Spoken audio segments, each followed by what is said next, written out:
नमस्कार, जय हिंद। कैसे आप सभी? तो आप सभी का मैं एक बार पुनः हार्दिक स्वागत, वंदन, अभिनंदन करता हूं। दोस्तों, जैसा कि आप जानते हो, एसएससी जीडी के पीवाईक्यू हम बराबर कंटिन्यू पढ़ रहे हैं और 4 फरवरी से लेकर 25 फरवरी तक एसएससी जीडी के एग्ज़ाम्स हैं। उनकी तैयारी के लिए हम डेली टाइम पे 5 बजे से हमारी क्लासेस होती हैं और क्लास के माध्यम से मेरी वॉइस वगैरह सब क्लियर आ रही है आप तक? तो हमारी क्लासेस जो होती है साथियों डेली 5 पीएम पे होती हैं और आप सभी लोग जुड़ जाया कीजिएगा। तो चलिए चलते हैं आज की क्लास पर। आज की क्लास के लिए हम कुछ 2 सेट आपके डेली में कराता हूँ पीवाईक्यू के। ये जो मैं टेस्ट करा रहा हूँ ये 2023 के ही हैं और अ, इसके बाद हम लोग जो है वो आगे पढ़ेंगे साथियों। और भी जो टेस्ट हैं अब 2000 जैसे हमने 24 के कुछ कंप्लीट कर लिए थे, 23 के कर लेंगे या 22 के कर लेंगे, यानी ऐसे कंप्लीटली हम देखते जाएंगे कि क्या क्या आ रहा है और जिस भी टॉपिक में प्रॉब्लम है पर्टिकुलर हम उसको भी लेके चलेंगे। यानी हम एक 30 जो सेट है उसकी टॉपिक वाइज सीरीज भी लेके चलेंगे जिससे आपको कन्फ्यूजन ना रहे और प्रश्नों का पता रहे कि कैसे हम प्रश्न को कंप्लीट कर पाते हैं। आइए चलते हैं आज की क्लास पर दोस्तों। जितने भी प्यारे विद्यार्थी जुड़ते हैं, राधे राधे भाई। सभी लोग जितने भी प्यारे विद्यार्थी हैं वो जुड़ जाइएगा, है ना। और उसके बाद हम लोग जो है, तब तक मैं आपके लिए कंटिन्यू कर रहा हूँ, तब तक आप लोग जुड़िए। तो चलिए ऐसा ही जवाब देते जाना है आप लोगों को आज थोड़ा सा। और ये देखिएगा, पहला ही प्रश्न आपके सामने रखा हुआ है, बड़ा ही शानदार प्रश्न है दोस्तों। क्या कह रहा है पहला प्रश्न? इसकी चर्चा करते हैं। लिखा हुआ निम्नलिखित विकल्पों में से आपको बताना है कि एक वाक्य में आरंभ शब्द के लिए उचित विलोम का प्रयोग करना है। आपको बताना है आरंभ का विलोम इसमें कौन से वाक्य में लिखा हुआ है। आरंभ का विलोम क्या होता है? आरंभ का अंत होगा, स्वाभाविक है। आरंभ का मतलब क्या होता है? शुरुआत करना, किसी भी चीज की प्रारंभ करना। तो उसका क्या होगा? अंत। समय की कद्र करना चाहिए, इसमें आरंभ का कोई विलोम नहीं लिखा हुआ है। शिमला भारत में है, इसमें आरंभ का कोई विलोम नहीं। देश को श्रमजीवी लोगों की आवश्यकता है या जरूरत है, इसमें भी नहीं है। लेकिन हाँ, यहां आप देखेंगे तो आपको एक विकल्प दिखाई देगा, अंत सुनिश्चित है। हर व्यक्ति का अंत सुनिश्चित है। यहां पर जो आपको अंत मिलेगा यही दोस्तों क्या है? विलोम है। किसका? याद रखना, आरंभ का। तो यहां पर जो आंसर हमें मिला, यहां पर जो आंसर हमें मिला वो मिला ऑप्शन ए। नमस्कार भाई, राधे राधे। कैसे हैं आप सभी लोग? राधे का सभी लोग जुड़ जाइएगा। नीतू राठौर, राधे राधे भाई। जितने भी प्यारे विद्यार्थी जुड़ते हैं, बिल्कुल सुधांशु, पीहू, जितने भी शारदा, जितने भी प्यारे विद्यार्थी जो जुड़ते हैं वो सारे के सारे आ जाएंगे। बिल्कुल मैं देख पा रहा हूँ, है ना। जो भी नए विद्यार्थी भी हैं वो भी जुड़ते हैं और आप सभी का नाम का स्वागत है, सभी लोगों का, जो भी बच्चे जुड़े। आइए अब हम चलते हैं हमारे दूसरे प्रश्न पर। देखते हैं इस प्रश्न को कौन कौन हल कर पाता है। प्रश्न को बड़ी गंभीरता से पढ़ना है, बहुत ही तन्मयता के साथ आप प्रश्न को पढ़िए। उसके बाद आप देखेंगे तो आधा जवाब आपको प्रश्न में छुपा रहता है। जैसे इस कक्ष की लंबाई, ऊंचाई और चौड़ाई बराबर और एक रूप है। यानी यहां पर आप देखोगे लंबाई भी लिखा है, ऊंचाई भी और चौड़ाई भी, बराबर और एक रूप। ये 4 यहां शब्द दिए हैं, लंबाई, ऊंचाई, चौड़ाई। आप जानते हैं ये शब्द क्या है? उपरोक्त वाक्य में कौन सा शब्द भाववाचक संज्ञा नहीं है? लंबा शब्द जो है वो विशेषण होता है और जब हम इसमें हम अगर आई प्रत्यय जोड़ देते हैं तो शब्द में याद रखना, इसमें इससे लंबा से लंबाई शब्द बन गया और जैसे ही लंबाई बनेगा ये हो जाएगा भाववाचक। भाववाचक संज्ञा हो गई है। लंबा से लंबाई, ऊंचा से क्या हो जाएगी? ऊंचाई, चौड़ा से क्या हो गई? चौड़ाई। तो ये तो हो गई। तो ये सारी की सारी क्या हो जाएंगी? भाववाचक संज्ञाएं बन जाएंगी।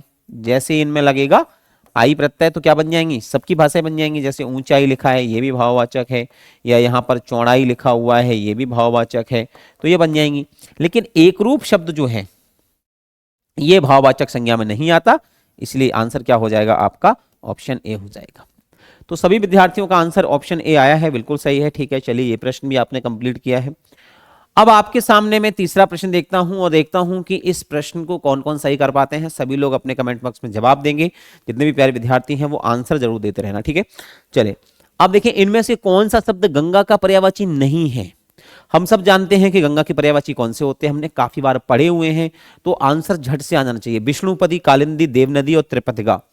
आप सब जानते हो त्रिपद नहीं है, ये था है, त्रिपथिका बोलते हैं। त्रिपथ माने 3 पथों से निकलती है, अलकनंदा, मंदाकिनी और भागीरथी, और ये तीनों पथों से मिलकर एक हो जाती हैं देवप्रयाग में। इसके बाद ये आगे बढ़ती हैं और फिर ये कहलाती हैं गंगा। तो गंगा के पर्यायवाची कौन कौन से इनमें से हैं और कौन से नहीं हैं, तो ध्यान रखना। गंगा को जैसे हम यहाँ विष्णु के पैरों से निकली हैं इसलिए इनको विष्णुपदी कहते हैं, तो ये गंगा का पर्यायवाची हो जाएगा, विष्णुपदी हो गया।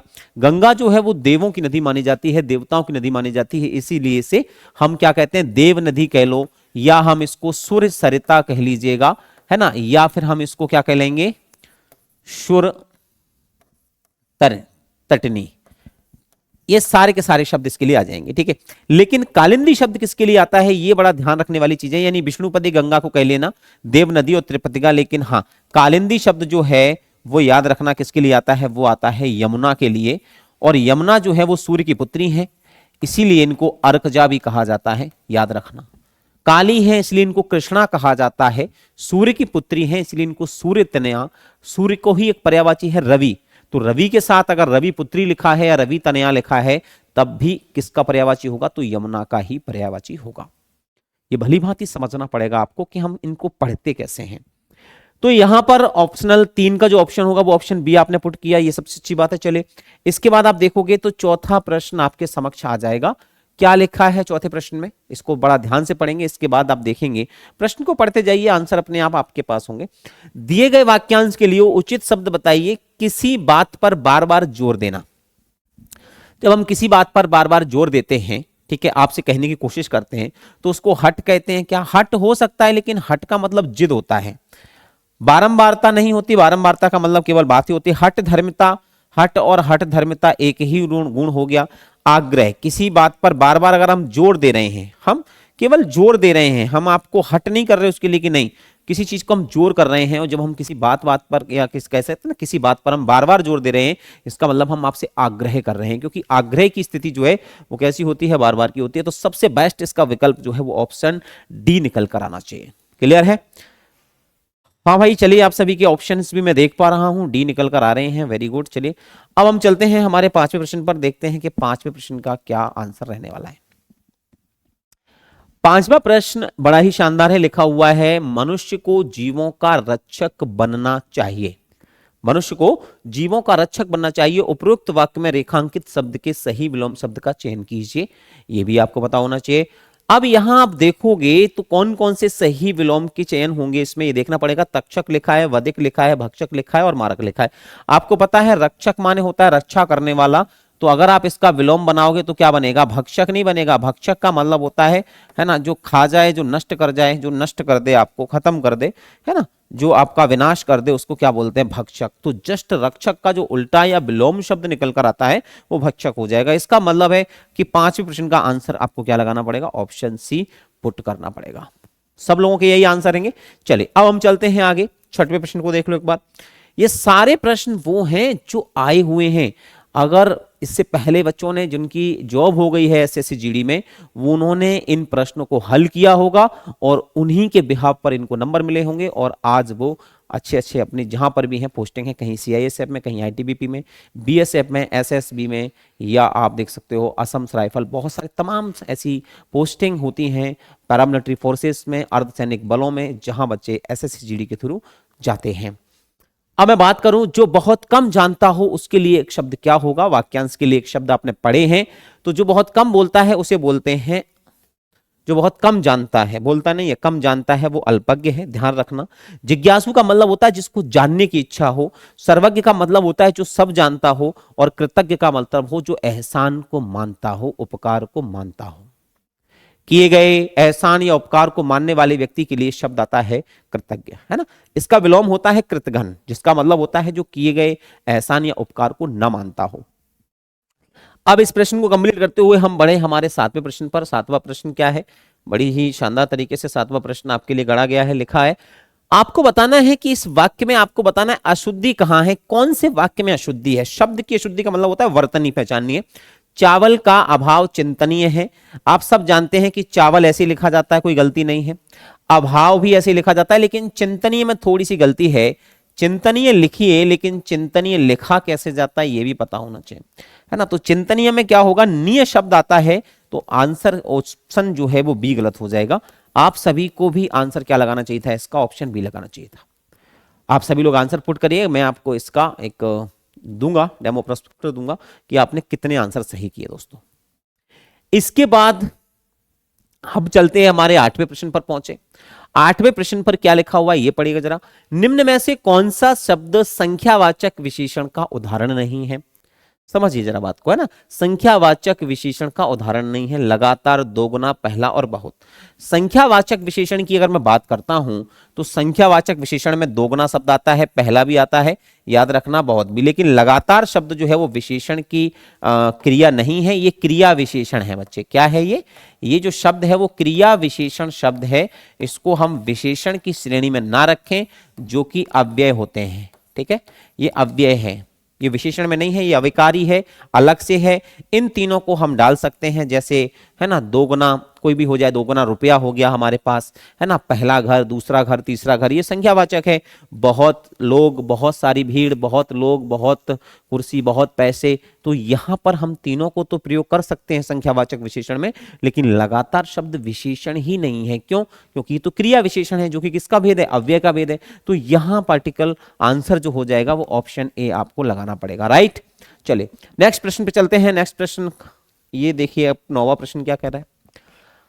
अब जब आपने 9वां प्रश्न पढ़ना है तो सबसे पहले पढ़िएगा, पर्यायवाची लिखा हुआ है, और लिखा क्या है, शब्दों को बहुत बारीकी से पढ़ना, क्योंकि प्रश्न आते हुए गलत होने का सबसे बड़ा जो कारण है वो हम के प्रश्न को ठीक से रीड नहीं कर पाते, ठीक से उसको हम पढ़ नहीं पाते। प्रश्न क्या है, निम्नलिखित विकल्पों में से किस एक वाक्य में मोद शब्द के लिए उचित पर्यायवाची का प्रयोग हुआ है? मोद का मतलब होता है खुशी, मोद का मतलब होता है आनंद, मोद का मतलब होता है आह्लाद, मोद का मतलब होता है प्रमोद, मोद का मतलब होता है आमोद। तो यहां जब खुशी आनंद का भाव हो वहां मोद होगा। उमेश को उम्मीद है, यहां तो उमेश लिखा है, उम्मीद लिखा है, कोई शब्द नहीं है, काट दो। नौकरी मिलने पर वह हर्षित हुआ, नरेश दुखी है, दुखी तो होगा ही नहीं। खुशी वाला माहौल कहां मिला है? खुशी वाला माहौल हमें मिला ऑप्शन बी में, हर्षित। हर्षित का मतलब होता है प्रसन्न, प्रमोद। तो यहां पर ये हर्षित मिलने के कारण हमें आंसर क्या लगाना पड़ा, ऑप्शन बी पुट करना पड़ा, और यही दोस्तों आपका आंसर था। 9वें प्रश्न का आंसर किस किस का सही है मैं एक बार रीड जरूर करूंगा, जितने भी प्यारे विद्यार्थी हैं अभी आप आंसर देते रहिएगा, है ना। आप सबके मैं कंटेंट बता दूंगा कि कितने कितने प्रश्न किस किस के सही हुए। अब हम चलते हैं 10वें प्रश्न पर। 10वां प्रश्न देखते हैं कि इसमें क्या पूछा है आयोग ने। एसएससी जीडी ने जो प्रश्न दिए हैं, अगर आप देखोगे नंबर ऑफ प्रश्न आपको पर्यायवाची के मिले, वाक्यांश के लिए, एक शब्द के लिए मुहावरे से मिलते हैं, 5 प्रश्न गद्यांश से मिलते हैं, हाँ व्याकरण से मिलते हैं, जैसे अभी आपसे विशेषण पूछ लिया, सर्वनाम पूछ सकते हैं, तत्सम तद्भव शब्द पूछे जाएंगे आपसे, ठीक है। तो वहीं घूमते हैं, यानी अगर आप हिंदी व्याकरण में शब्द भेद का टॉपिक अच्छे से पढ़ लेते हो, हिंदी व्याकरण अच्छे से पढ़ लेते हो, मुहावरे अच्छे पढ़ लेते हो, संधि समास प्रत्यय उपसर्ग अच्छे से पढ़ लेते हो, तो आप समझिए कि एसएससी जीडी में आप बहुत अच्छे अंक पा सकते हो हिंदी जैसे सब्जेक्ट में, हिंदी जैसे विषय में। प्रश्न है, निम्नलिखित मुहावरे का सही अर्थ विकल्पों में से चुनना है आपको। खरा खेल फरोक्कावादी, इस मुहावरे का अर्थ क्या होता है? आपके ऑप्शन है इस प्रकार। सबसे पहले लिखा है सही काम, ऑप्शन बी लिखा है गुप्त सलाह करना, फिर लिखा है युद्ध में मारा जाना, युद्ध में मारा जाना, फिर लिखा है परेशान होना। क्या होगा इसका सही उत्तर? खरा खेल फरोक्कावादी का मतलब होता है साथियों कि जहां जो बिल्कुल सही हो, सच का साथ देने वाला हो, जो सही काम कर रहा हो, उसको बोलते हैं कि भैया मेरा काम तो एकदम सही है ना, मेरा कोई गलती नहीं है, या मैं किसी भी चीज से डरता नहीं हूं, उसको कहते हैं कि मेरा बिल्कुल सही काम है। तो खरा खेल फरोक्कावादी मुहावरे का अर्थ होता है सही काम होना, इसमें और कोई शब्द नहीं आएगा। अगला प्रश्न देखिएगा, 11वां प्रश्न क्या कह रहा है, जरा इस पर चर्चा कर ले। 11वां प्रश्न कह रहा है, निम्नलिखित में से शुद्ध वाक्य कौन सा है? आपको शुद्ध वाक्य पहचानना है। अब जब भी कभी भी शुद्ध वाक्य की बात होती है तो आप लोगों को शब्दों को भी देखना है, ग्रामेटिकल रूल्स भी देखने हैं कि कोई ऐसा तो नहीं है कि व्याकरण रूल में कोई फॉलो ना हो रहा हो। अगर कहीं भी छोटी सी भी चूक होती है तो उसको आप ध्यान से देखेंगे। वह तड़का खटनत है, तो याद रखना यहां पर पहली वाली लाइन तो बिल्कुल ही गलत है, क्योंकि शब्दों का संयोजन भी सही नहीं है और शब्द भी सही नहीं है, तो दोनों तरीके से हम इसको गलत मानते हैं। इसके बाद देखोगे, वह लड़का नटखट है, वह लड़का नटखट नहीं होता, नटखट होता है, नट नट भी नहीं होता। वह लड़का नटखट है, बिल्कुल नटखट का मतलब होता है जो शैतान हो, थोड़ा बहुत उद्यमी हो। तो इसका मतलब है कि ऑप्शन बी आपके लिए एक अच्छा विकल्प होगा, एक बेहतर विकल्प होगा दोस्तों।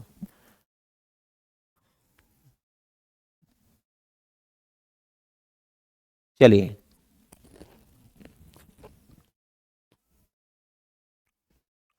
अब चलते हैं हम 12वें प्रश्न पर। क्या कह रहा है 12वां प्रश्न, आइए एक बार देख लेते हैं। निम्नलिखित मुहावरों के उचित अर्थ का चयन विकल्पों में से करना है। ईंट का जवाब पत्थर से देना है, दे लोगे? सब जानते हैं ईंट का जवाब पत्थर से देना। इसका मतलब क्या होता है? गुप्त रहस्य प्रकट कर देना? बिल्कुल नहीं। किसी की दुष्टता का करारा जवाब देना? बिल्कुल। युद्धनात्मक विनाश करना? नहीं। विचलित होना? नहीं। सबको पता होना चाहिए, इसका आंसर ऑप्शन बी है। और मुझे लगता है कि ये आंसर मोस्टली बच्चों ने 100% सही किया होगा, क्योंकि साफ साफ दिखाई देता है जब हम ईंट का जवाब पत्थर से देते हैं, इसका मतलब है कि हमारे साथ जब कोई गलत करता है तो हम उसका करारा जवाब देते हैं। तो यहां से हम इस चीजों को सीखते हैं, बहुत आसानी से इस जवाब को आप दे सकते हैं। तो मुझे नहीं लगता कि बहुत ज्यादा कठिन प्रश्न पूछा आयोग ने। 13वां प्रश्न देख लीजिएगा, ये थोड़ा सा कठिन लग रहा है, नहीं कि देखते हैं पढ़ के। आपको बताना है जो रेखाखंड के स्थान पर आपको बताना है प्रयुक्त आने वाले सबसे उपयुक्त विकल्प का चयन करना है। वह है सकुशल गांव पहुंचे गया। अब ध्यान रखना है, अंडरलाइन पहुंचे गया, पहुंचे शब्द होता है या पहुंचे गया होता है या पहुंच होता है, पहुंचाना नहीं होगा, पहुंची और पहचान भी नहीं होगा, पहुंच गया। वह सकुशल गांव पहुंच गया। यहां पर पहुंचे शब्द जो दिया है, या कह सकते हो क्रिया में जो बहुवचन शब्द का प्रयोग हुआ है वो गलत हुआ है। आंसर में यहां आना चाहिए था पहुंच। तो यहां अगर पहुंच लिखा होता तो फिर वाक्य कुछ अलग होता, लिखा होता वह सकुशल गांव पहुंच गया। तो इस प्रकार से साथियों इस प्रश्न का उत्तर भी हम क्या लगाएंगे? ऑप्शन बी लगाएंगे। 13 प्रश्न ध्यान रखना, एसएससी जीडी आपसे 20 क्वेश्चंस पूछेगी, प्रत्येक ईच ऑफ एवरी सब्जेक्ट आपसे 20 क्वेश्चंस होंगे, जिनके लिए आपको 40 अंक निर्धारित किए गए हैं। अब ये 40 अंक का मतलब है आपको 15 क्वेश्चंस तो ग्रामर के होंगे और प्लस 5 जो प्रश्न पूछे जाएंगे यानी क्वेश्चंस पूछे जाएंगे वो गद्यांश से होंगे साथियों। तो हमने 13 प्रश्न कर लिए हैं, 2 प्रश्न हमारे ग्रामर के और बचे हुए हैं। इसके बाद हम 5 प्रश्न जो है वो गद्यांश के करेंगे, ठीक है। चलिए, अब हमारे सामने 14वां प्रश्न दिया हुआ है, लिखा हुआ है चक्षु श्रवा के लिए उपयुक्त वाक्य बताइए क्या होता है, या चक्षु श्रवा किसे कहते हैं। आपके ऑप्शन है ए बी सी डी। चक्षु से जो देखने का कार्य करता है, चक्षु से जो श्रवण का कार्य करता है, चक्षु को जो दूसरों के साथ मिलाता है, चक्षु को जो बंद कर सोता है। सबसे पहले तो आपको पता होना चाहिए चक्षु होता क्या है। जब तक आपको यह नहीं पता चलेगा कि चक्षु होता क्या है तब तक आप पता ही नहीं पाएंगे। तो इनका मतलब होता है नेत्र या फिर आंख, ठीक है, नेत्र या आंख। आप बताओ, आंखों से देखने का कार्य करता है उसे चक्षु श्रवा कहेंगे। तो हमें यह भी पता होना चाहिए कि श्रवा का मतलब क्या होता है। श्रवा का मतलब होता है सुनने वाला। तो अब जब श्रवण करना है, हमें कोई चीज सुननी है, किससे सुननी है? आंखों से सुनने वाला। तो चक्षु से देखने वाला नहीं, आंखों से श्रवण करता हो, बिल्कुल सही है, ऑप्शन बी लगा देना, सही हो जाएगा। फिर इसका जब आंसर हमें मिल गया है तो ऑब्वियसली तीसरा और चौथा प्रश्न भी गलत होंगे। अब आंसर आपने जो बी देखा, आपने कहा चक्षु से जो श्रवण करता हो, ऐसा कौन है जो चक्षु से श्रवण करता है? हमारे आकाश सर, नितिन सर, कौन करता है? भूपेन सर। चक्षु से मतलब आंखों से सुनना, कौन करता है? नहीं, चक्षुओं से श्रवण का मतलब होता है जिसके कान नहीं होते। हम सबके तो कान हैं, ऐसा व्यक्ति जिसके कान नहीं होते।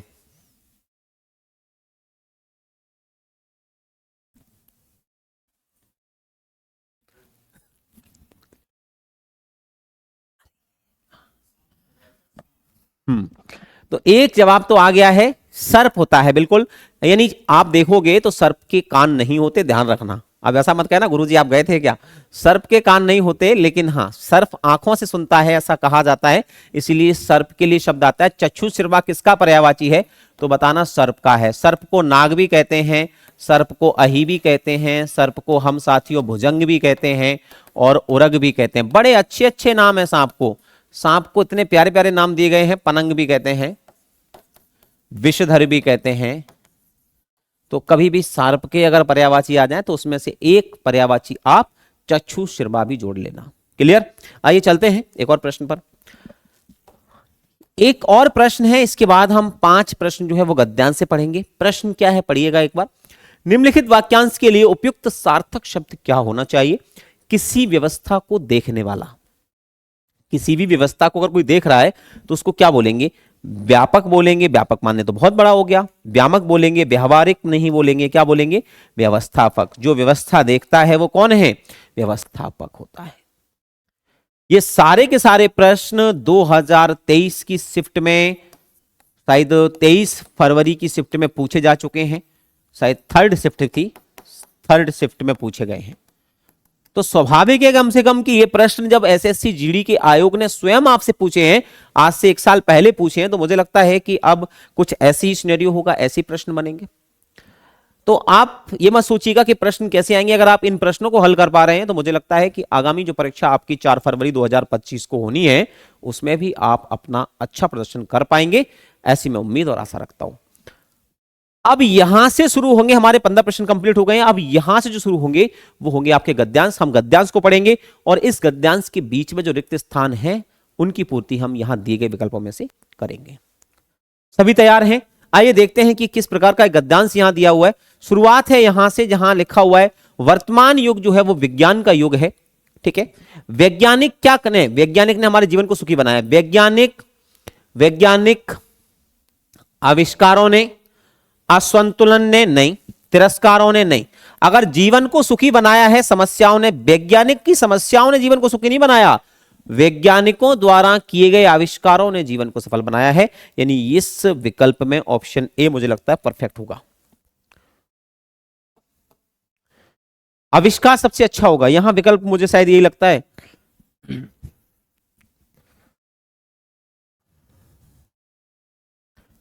अब चलते हैं हम अपने अगले प्रश्न पर, देखते हैं कि अगला प्रश्न क्या कह रहा है। तो यहां मैं आविष्कार लिख देता हूं, आविष्कारों ने। ठीक है, आगे बढ़ते हैं। आगे देखिए, रिक्त स्थान की पूर्ति करिए। दूसरा कहां लिखा है, ये लिखा है। आगे बढ़ते हैं। आविष्कारों ने हमारे जीवन को सुखी बनाया है, वहीं दूसरी ओर समाज के सम्मुख अनेक समस्याएं भी क्या करी हैं, इसने उत्पन्न की हैं। बस्त नहीं की हैं, बढ़ती नहीं, परीक्षण नहीं किया। जब एक तरफ आविष्कार ने हमें सुखी बनाया है तो दूसरी तरफ इसने बहुत सारी समस्याएं उत्पन्न की हैं। जैसे ध्वनि प्रदूषण पहले नहीं था, अब बहुत बड़े बड़े स्पीकर बना दिए, बहुत बड़े बड़े लाउड जो है वो कार बना दी, बहुत सारे ऐसे आप देखोगे हॉर्न्स बना दिए, फिर वो पौ पी करते रहते हैं पूरा। तो एयर पॉल्यूशन हो गया, आपका साउंड पॉल्यूशन हो गया, इतने सारे पॉल्यूशन हो गए। हवाई जहाज बना दिए, लाखों जो डीजल तेल जल जाता है तो पूरा एयर पॉल्यूशन हो रहा है। पानी के जहाजों में आप देखोगे तो हजारों, 1 टन, आप समझिए 1 टन फ्यूल लगता है 1 से 2 किलोमीटर दूर हवाई जहाज को चलने में। जो पानी के बड़े बड़े जहाज जो कंटेनर लेके आते हैं, तो सोचो वो कितना बड़ा पॉल्यूशन हो रहा है। इसके बाद बहुत सारे इलेक्ट्रॉनिक गैजेट्स आ गए हैं, ई कचरा जैसे बोलते हैं, ई वेस्ट जैसे बोलते हैं। तो विज्ञान ने हमें जब बेनिफिट्स दिए, विज्ञान ने हमें सुखी मतलब सुविधाएं दी, हमें सुखी बनाया, तो कहीं ना कहीं हमारे लिए कुछ समस्याएं भी उत्पन्न की हैं। ये हम भली भांति जानते हैं। आज जितना प्रयोग हम किसी चीज के बेनिफिट के लिए करते हैं, उससे ज्यादा कुछ लोग उसका दुरुपयोग करते हैं। जैसे मोबाइल का हम बेनिफिट भी कर रहे हैं, लेकिन बहुत सारे लोग उसका दुरुपयोग भी करते हैं। जैसे गन, बहुत सारे लोग, गन क्या है, आविष्कार ही है भाई। पिस्टल हुई, रिवॉल्वर हुई, आविष्कार ही है। बारूद हुई, इसका आविष्कार ही हुआ। लेकिन इनका प्रयोग हम एक तरफ तो रक्षा के लिए करते हैं, लेकिन कहीं ना कहीं दूसरी तरफ हानि के लिए भी होता है।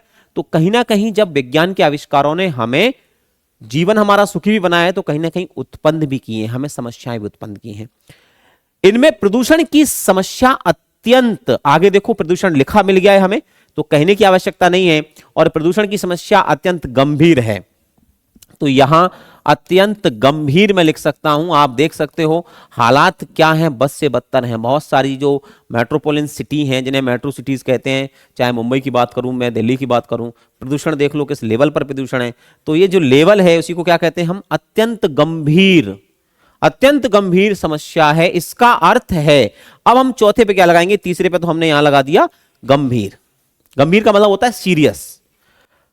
अब हम गए आगे, अब चौथे पे क्या लगाएंगे, इसका अर्थ है का दूषित होना, वातावरण का दूषित होना, जीवन का दूषित होना। इनमें प्रदूषण की समस्या अत्यंत गंभीर है। इसका अर्थ है कारखानों का, वातावरण का दूषित होना। तो यहां केवल और केवल वातावरण शब्द लगाएंगे, क्योंकि वातावरण से ही हम सब जुड़े हुए हैं, हमारे व्यवहार से हम सब जुड़े हुए, तो वातावरण का दूषित है। वस्तुतः हम सभी प्रकृति के संतुलन में क्या कर रहे हैं, तो भाई जीवन व्यतीत कर रहे हैं। बिल्कुल प्रकृति के संतुलन में ही हम जो है वो क्या कर रहे हैं, जीवन व्यतीत कर रहे हैं। तो यहां 5वें पैराग्राफ का जो आंसर आएगा वो ऑप्शन ए आएगा दोस्तों। तो इस प्रकार से हमने 5 प्रश्नों को लिया, 5 प्रश्न के गद्यांश लिए। किस किस को लगता है कि उनके इसमें से किस कौन से गलत होंगे? अगर आप पहले को देखोगे, क्या इसमें आविष्कार के स्थान पर कुछ और लगाने का लग रहा है आपका मन? सिंगल आपको अगर ऐसा लगता है कि आविष्कार के स्थान पर हम कुछ और लगा सकते हैं, नहीं लगा सकते हो, इसका मतलब आपका यहां से एक प्रश्न सही मतलब हो गया। अब आप आगे देखोगे, हाँ तुम्हारे लिए नहीं है, तुम्हारे लिए है। अब ये मत सोचना कि सर 2 उंगलियां किधर जा रही हैं। हाँ, ये आंतरिक है, ये बाह्य है, ध्यान रखना। अब दूसरा प्रश्न है उत्पन्न, क्योंकि भाई सीधी बात है, जब किसी ने जीवन ने सुखी बनाया है तो वहीं दूसरी ओर समस्या भी क्या करेगा, उत्पन्न करेगा। ना तो समस्या बढ़ते की है, बढ़ते शब्द नहीं आ रहा है, परीक्षण की भी नहीं आएगी, वस्त भी नहीं आएगा, सीधा क्या आएगा, उत्पन्न की है। तो ये सही हो गया। तीसरे में गंभीर हो ही जाएगा, क्योंकि अत्यंत के बाद तो गंभीर ही आएगा, इसके अलावा अत्यंत व्यवस्थित तो नहीं होगी चीजें। चौथे में वातावरण आ जाएगा और 5वें में जीवन आ जाएगा। तो ये 20 क्वेश्चन कुल मिला के आपने पुटअप किए। अब आप स्कोर जरूर बताना कि कितने कितने कर चुके हैं। मैं आपके स्कोर कमेंट करके उसका आंसर रिप्लाई कर दूंगा बाद में। अब ये फर्स्ट शिफ्ट यानी एक शिफ्ट तो आपने निपटा ली।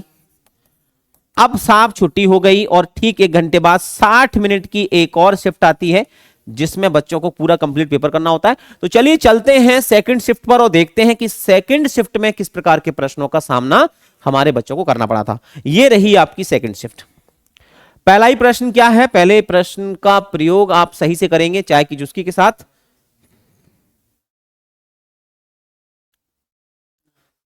चले, लिखा हुआ है निम्नलिखित वाक्य में किस शब्द में अशुद्धि है, इसी कारण देश में अशांति बढ़ रही है। फटाफट से आंसर बताओ, किस वाक्य में अशुद्धि है? हाँ भाई आंसर।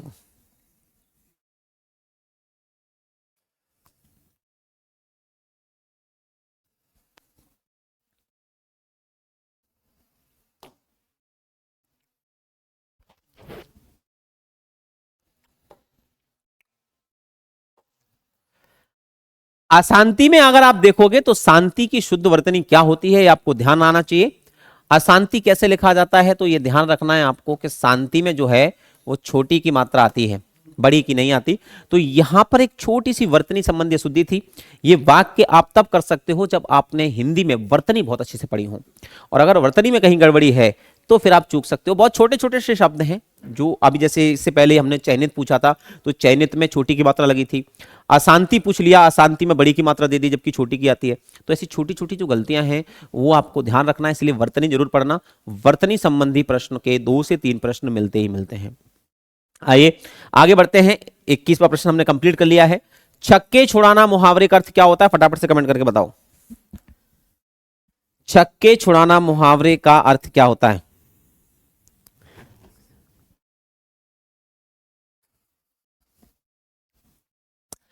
काम आसान करना होगा क्या? छक्के छूट रहे हैं सामने वाले के, सोचो परेशान हो रहा है सामने वाला, तो काम आसान तो नहीं है। मैच में छक्का लगाना ये कोई तुक नहीं बनती है, क्योंकि हमेशा याद रखना जब भी हम मुहावरे या लोकोक्तियां पढ़ते हैं तो उन्हें लक्षणा में पढ़ते हैं, ना कि अविदा में। बुरी तरह हारना, बहुत मेहनत करना नहीं। छक्के तो आप सामने वाले के तभी छुड़ाओगे जब वो बुरी तरह परास्त हो जाए, हार जाए, परेशान हो जाए। तो बुरी तरह हारना यानी ऑप्शन सी इसका बेस आंसर होगा, पर्टिकुलर आंसर होगा। तो ऑप्शन सी आपको आंसर में लगाना है। आइए हम चलते हैं हमारे 23वें प्रश्न पर, देखते हैं कि 23वां प्रश्न क्या कह रहा है। यह रहा आपकी स्क्रीन पर 23वां प्रश्न, जवाब दीजिएगा। लिखा है निम्नलिखित विकल्पों में से किस एक वाक्य में क्रिया संबंधी अशुद्धि है। ध्यान रखना, केवल क्रिया संबंधी अशुद्धि ढूंढनी है। बहुत दिनों बाद आज उसने मुझे देखा, ठीक है, मैं उसे सहायता देना चाहता हूं, मैं उसे सहायता देना चाहता हूं, मैं उसे सहायता देना चाहता हूं। मैंने पानी पी लिया, ठीक है, ये भी सही है। आज मैंने भरपेट खाया, भरपेट खाया, आज मैंने भरपेट खाया। मैंने पानी पी लिया, मैं उसे सहायता देना चाहता हूं, नहीं, उसे सहायता करना चाहता हूं। मैं उसकी सहायता या मैं उसे सहायता, है ना, करना चाहता हूं, मैं उसकी, तो यहां उसकी होना चाहिए और फिर सहायता करना चाहता हूं। तो यहां पर जो गलती है वो देना नहीं आएगा, ध्यान रखना, करना आएगा। अगला प्रश्न देखिए, संयुक्त वाक्य है, शिक्षा साध्य नहीं साधन है, और यहां पर आपको बताना निम्नलिखित विकल्प में से वाक्य का कौन सा सरल रूप होगा। तो ध्यान रखना, शिक्षा साध्य और साधन है, ये भी हो जाएगा क्या? शिक्षा एक साधन है, नहीं। शिक्षा साथ देना होकर साधन है, ये हो जाएगा।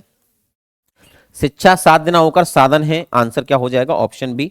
ये सरल वाक्य है। तो 24वें प्रश्न का आंसर दोस्तों क्या लगाओगे? ऑप्शन बी लगाते हुए आगे बढ़ते हैं। अब आपके सामने 25वां प्रश्न आया। आपको बताना है, सार्थक शब्द बताना है। आवश्यकता से अधिक बरसात का होना क्या कहलाता है? अतिक्रमण, अतिवृष्टि, अल्पवृष्टि या अनावृष्टि? आवश्यकता से अधिक वर्षा हो रही है, ध्यान रखना।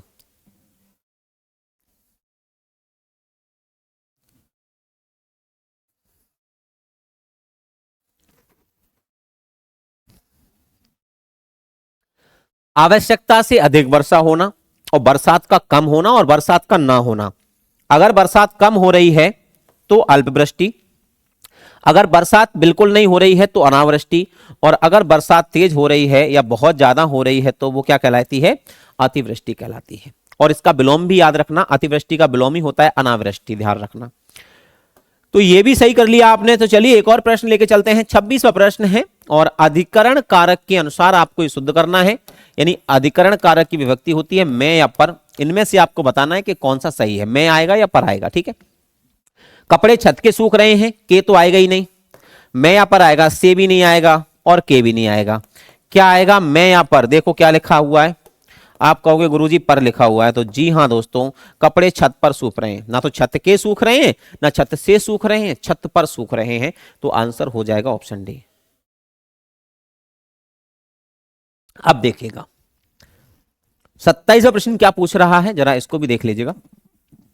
आपको बताना है एकार्थी शब्द बताना। एकार्थी का मतलब होता है ये एक जैसे लगते हैं लेकिन उनके अर्थ अलग अलग होते हैं। व्यक्ति के जीवन में सम होनी चाहिए और उसके व्यवहार में सम होना चाहिए, अति आवश्यक है। एक सम दिया है, दूसरा सम दिया है। कितना शानदार प्रश्न दिया है। इस प्रश्न को तो मैं 10 ऑफ 10 नंबर दूंगा कि वास्तव में अच्छा प्रश्न है और बहुत सारे बच्चे इसको गलत भी करके आए होंगे। तो 27 प्रश्न का जवाब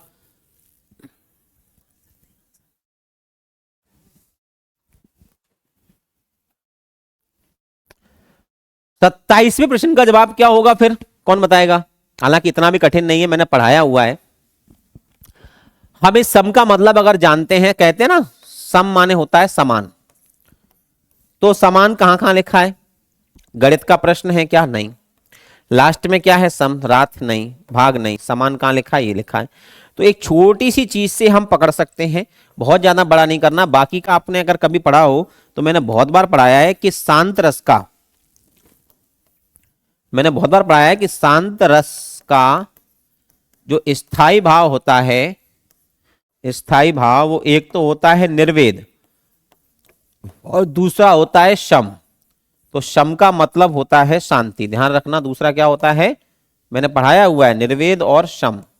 तो ध्यान रखना है, यहां पर जो आंसर हो जाएगा वो ऑप्शन सी हो जाएगा। ठीक है, यहां तक क्लियर है सभी को? यस और नो? आइए आगे देखते हैं। 28वां प्रश्न है, निम्नलिखित मुहावरे के सही अर्थ का चयन विकल्पों में से कीजिए। भूंजी भांग ना होना। भूंजी भांग का मतलब होता है साथियों कि बहुत ज्यादा दरिद्रता होना, संदेह की स्थिति होना नहीं, अत्यंत दरिद्र होना, कष्ट झेलना, सबसे परे रहना नहीं, अत्यंत दरिद्र होना इसका आंसर हो जाएगा। भूंजी भांग ना होने का मतलब है कुछ भी नहीं है, जिसके पास वो खाली है कि भैया इसके पास तो भूंजी भांग नहीं होना, तो कुछ भी नहीं है। तो आंसर बी लगा देना। भौरे गाते गुनगुनाते गाना, विकल्पों में दिया गया कौन सा शब्द है जो उसके भौरे के पर्यायवाची है? नहीं है। इनमें से कौन सा ऐसा एक विकल्प है जो भौरा नीच का पर्यायवाची नहीं है? आप ये बताओ। भौरे को जो है वो अली बोलते हैं, हाँ मधुप बोलते हैं, और ये गलत लिखा है, ये गलत लिखा है। यहां पर भ्रमर शब्द होना चाहिए था, तो मैं भ्रमर लिख देता हूं, ये ठीक हो जाएगा।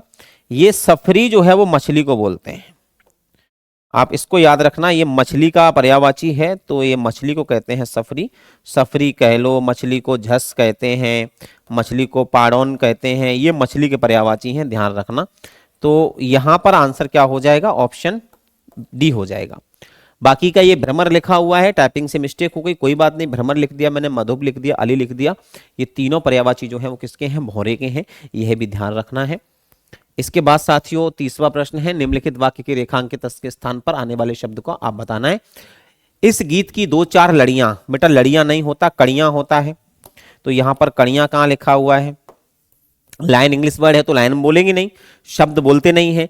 इस गीत की 2-4 कड़ियां गा दीजिएगा। तो कड़ियां होती हैं, लड़ियां नहीं होती, ध्यान रखना। निम्नलिखित वाक्य के किस वाक्य में त्रुटि है? आपके सामने एक वाक्य है कि मेरी समझ में नहीं आ रहा कि आपके द्वारा इतने परिश्रम से कमाया गया यह धन आखिर किस काम में आएगा। कमाया गया यह धन मेरी समझ में नहीं आ रहा, आखिर नहीं होता, ध्यान रखना, आखिर होता है। ये देखो, आखिर नहीं होता, क्या शब्द होता है? आखिर होता है, जो कि ऊपर लिखा हुआ है, नीचे घुमा दिया इन्होंने, आखिर गलत लिखा है इसमें। ये देखो, ऐसी चीजें पकड़नी पड़ेंगी आपको, एक एक लाइन ढूंढनी पड़ती है, तब आपको ये समझ में आएंगे। आइए एक और प्रश्न देख लीजिएगा। उपयुक्त साधनों शब्द का विकल्प चयन करना है वाक्यांश के लिए। वह बात जिसे सुना नहीं गया हो उसको क्या कहेंगे? ऐसी बात जो सुनी ना गई हो उसको बोलते हैं अनसुनी। कहते हैं ना अनसुनी कहानी, यानी जो हमने सुनी नहीं है, आप लोगों ने भी नहीं सुनी। तो ऐसी बात जिसे सुना नहीं गया, जो सुनी नहीं गई, उसे क्या कहते हैं? अनसुनी कहते हैं। अब देखो, निम्न वाक्य के रिक्त स्थान की पूर्ति कोष्ठक में दिए गए शब्द के विकल्पों में से कीजिए। शब्द क्या है? सही विलोम शब्द से कीजिए। समुद्र का विस्तार ... है। अब आपको बताना है, विलोम बताना है। ससीम का विलोम क्या होता है? तो ससीम का विलोम होता है असीम। तो यहां पर आंसर क्या हो जाएगा? 5 मिनट दे दें, असीम हो जाएगा। यानी ससीम का जो विलोम होता है वो असीम होता है। ससीम का मतलब जिसकी सीमा हो, और असीम का मतलब जिसकी सीमा ना हो, उसे कहते हैं असीम। तो यहां पर जो विकल्प होगा वो आप ऑप्शन सी लगाएंगे। 34वां प्रश्न है, बस 5 प्रश्न बचे हैं।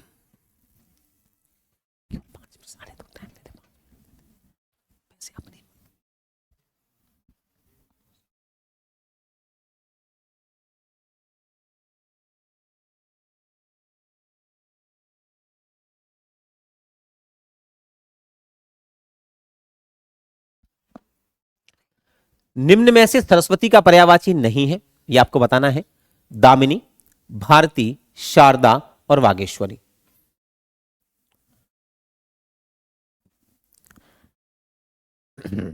तो याद रखना साथियों, मां भारती को ही सरस्वती कहा जाता है।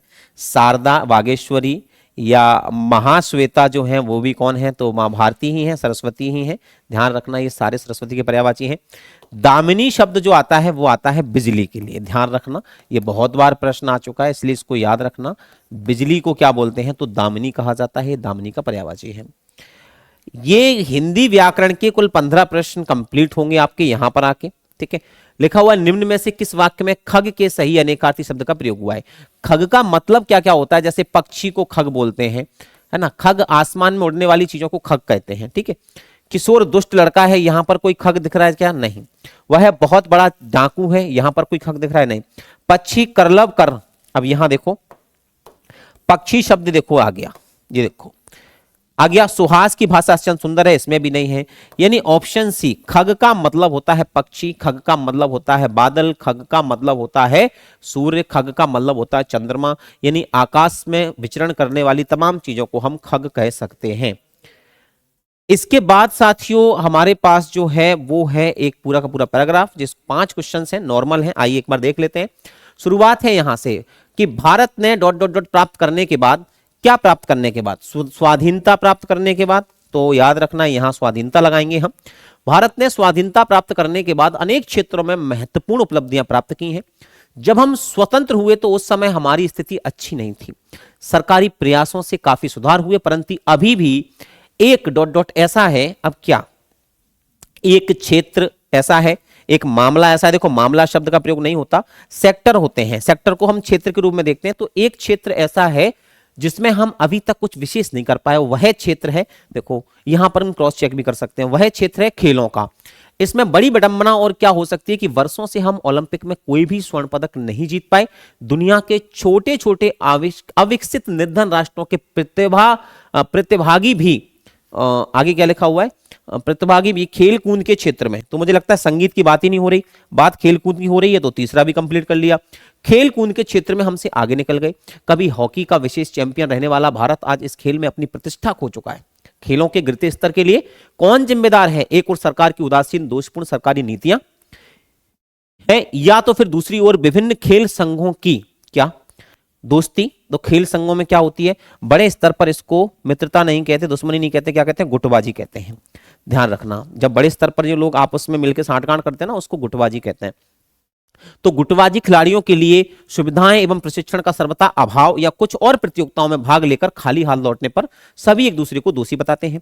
कारण चाहे जो भी हो, तो इतना तय है कि खेलकूद को राष्ट्रीय खुशी, अपमान, दुख और सम्मान, राष्ट्रीय सम्मान, खुशी नहीं, क्या लिखेंगे यहां पर, राष्ट्रीय सम्मान का पर्याय नहीं मानते। अभाव प्रतियोगिताओं का नहीं, अभाव तो किसका है साथियों, लगन का, प्रोत्साहन का, संकल्प का और मुंहतोड़ जवाब देने का है। तो हमने ये 5 पैराग्राफ कंप्लीट किए हैं दोस्तों। तो ये ऑब्वियसली आज की टेस्ट सीरीज के 2 पार्ट, मैंने 2 शिफ्ट आपको कंप्लीट कराई हैं। मिलता हूं आपसे अगली क्लास में पीवाईक्यू के साथ और शानदार नए प्रश्नों की श्रृंखला लेकर। आशा है वीडियो अच्छी लगी होगी। तो फिर मिलते हैं कल शाम 5 बजे। तब तक के लिए ख्याल रखना, स्वस्थ रहना, मस्त रहना। धन्यवाद साथियों।